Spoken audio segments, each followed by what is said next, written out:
Assalamualaikum warahmatullahi wabarakatuh. Semoga kalian yang melihat channel ini diberi kesehatan dan terhindar dari COVID-19 tentunya. Dan juga untuk kalian yang belum subscribe sekarang di bawah. Di sini saya akan menceritakan sebuah cerpen karya saya, lanjutan dari video sebelumnya, dan akhirnya saya membuat video dengan cerita kayak gini lagi, yang kemarin saya rubah menjadi sebuah teks berjalan. Oke, di sini ada lanjutannya dari cerita sebelumnya, tapi ini dari sudut pandang si pelaku yang melakukan itu. Dan rencananya saya akan membuat video sudut pandang si Hena, alasannya kenapa dia diam dan lain-lain. Oke, sebelum lanjut ke cerita, jangan lupa like video ini, share video ini, dan komen di bawah. Komen apa aja terserah. Oke, dan jangan lupa untuk subscribe channel ini dan nyalakan lonceng notifikasinya. Oke, kita lanjut ke cerita. Pada waktu itu liburan kerja, aku tiba-tiba di-calling oleh Abdi untuk pergi berlibur. BTW, Abdi ini sahabatku. Rencana awal kita mau berangkat berempat, yaitu gua, Abdi, Hena, dan Ali. Tapi saya berpikir seru juga nih kalau ngajak pacar. Ternyata Ali juga ngajak pacarnya, dan kita berangkat berenam. Sebelum berangkat, seperti biasa, kita briefing dulu dan ngecek barang bawaan, apakah ada yang belum masuk ke tas. Setelah semua siap, kita siap berangkat. Ingat di video sebelumnya yang Abdi cerita bahwa kalau Hena hanya diam saja, ternyata Hena tidak diam dari sisi sudut pandang si Awan. Dia sering memberi instruksi apa yang harus dilakukan ketika ada bencana di pantai, karena dia yang sering ke pantai dan juga sudah pernah ke pantai yang kita tuju sekarang. Waktu perjalanan kami nikmati dengan bercanda ria, dan singkat cerita kita sampai. Setelah itu kita menyewa mobil. BTW, kita datang jam 8 pagi. Terus kita jalan-jalan keliling kota sambil kulineran. Dan akhirnya jam 12 kita menuju ke pantai. Perjalanan sangat menyenangkan karena kami disuguhkan pemandangan yang indah. Singkat cerita, kita sampai di pantai. Dan sesampainya di sana, kita langsung buka tenda. Tepatnya di depan gua. Karena waktu itu banyak pengunjung yang buka tenda. Kita pikir kita perlu tempat yang tenang. Dan setelah semua tenda terpasang, kita langsung bikin api unggun dan masak-masak. Dan tak terasa hari sudah malam. Kami masuk ke tenda masing-masing. Di sini saya ngelakuin hal yang bodoh sekali karena terpancing dengan pacarku.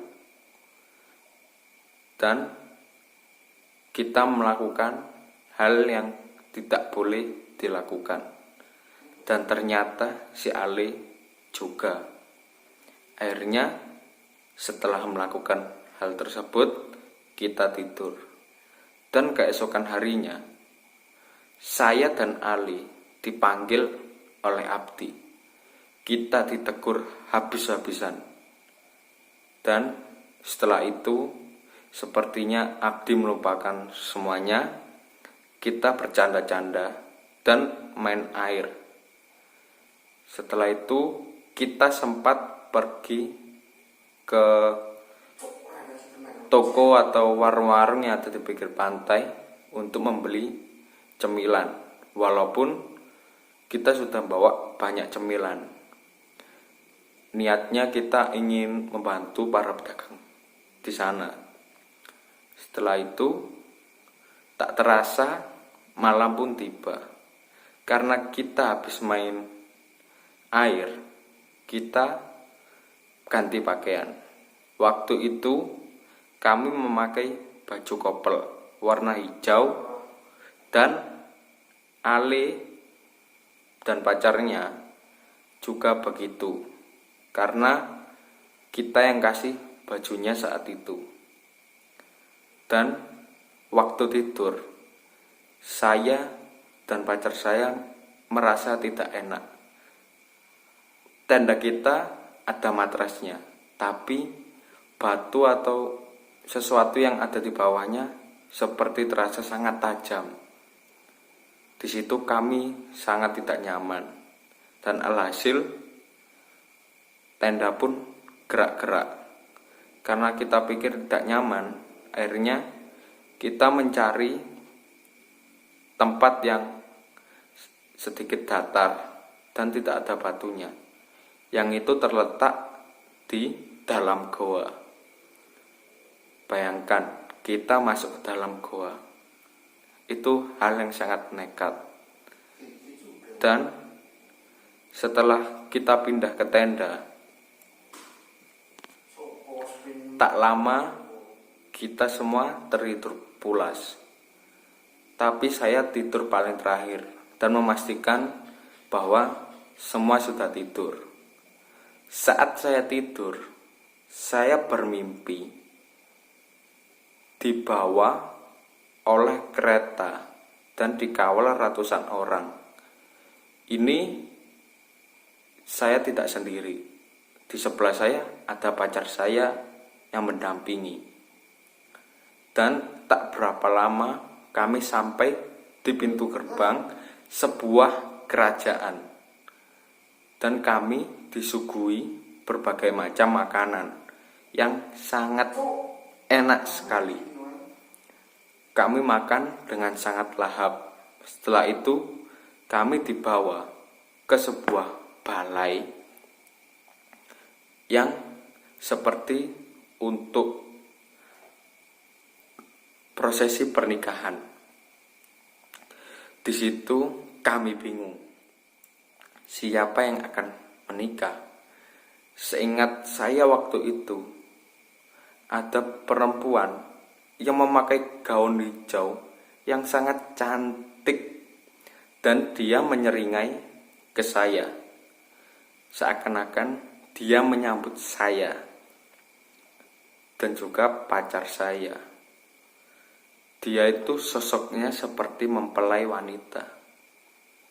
Dan tak lama kemudian saya pun terbangun, dan ternyata kami berempat mimpi dengan kejadian yang sama, walaupun ada yang sedikit berbeda. Itu nanti saya ceritain. Dan setelah itu, kita langsung memutuskan untuk keluar dari goa. Dan alangkah terkejutnya kita bahwa di goa tersebut yang awalnya tidak ada cahaya, dan kita pikir ini sudah malam, tapi tidak. Ternyata goa itu tertutup oleh air.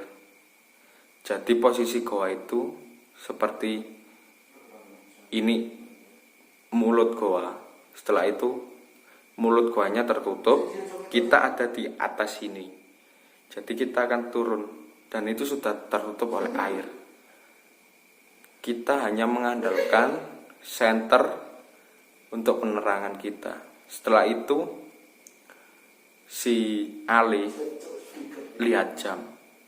Di jamnya dia ini ada tanggalnya. Kita sangat terkejut ketika melihat tanggal tersebut. Kita sudah tidur selama 4 hari, tapi hanya terasa sebentar.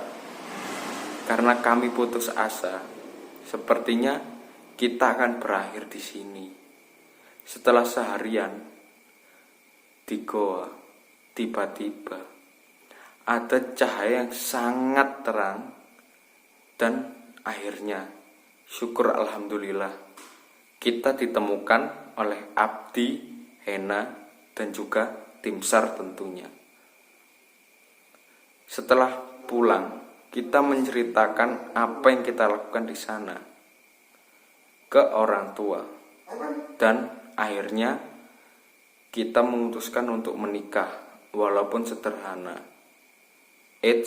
Ingat yang tadi, cerita yang berbeda. Ale bercerita bahwa ia melihat sosok wanita yang menyeramkan dengan taring panjang dan menyeringai ke dia, seakan-akan ia sangat murka dengan Ali. Dan saat dikawal, ia dikawal oleh para lelembut dan mayat hidup yang seperti kulitnya lama terkena air dan sudah membiru. Itu membuat Ali trauma hingga sekarang. Ia tidak akan pernah melupakan kejadian tersebut. Tapi setelah sosok wanita menyeramkan tersebut, tak lama kemudian dari belakang terlihat sosok wanita yang memakai gaun biru yang sangat cantik. Siapakah wanita tersebut? Wallahu a'lam. Oke guys, gimana ceritanya? Semoga kalian terhibur dengan cerita yang tadi dan bisa mengambil hikmah dari apa yang telah saya tuliskan di cerita itu. Oke, terima kasih telah menonton. Jangan lupa like, komen, dan share video ini. Sampai ketemu di cerita pendek berikutnya.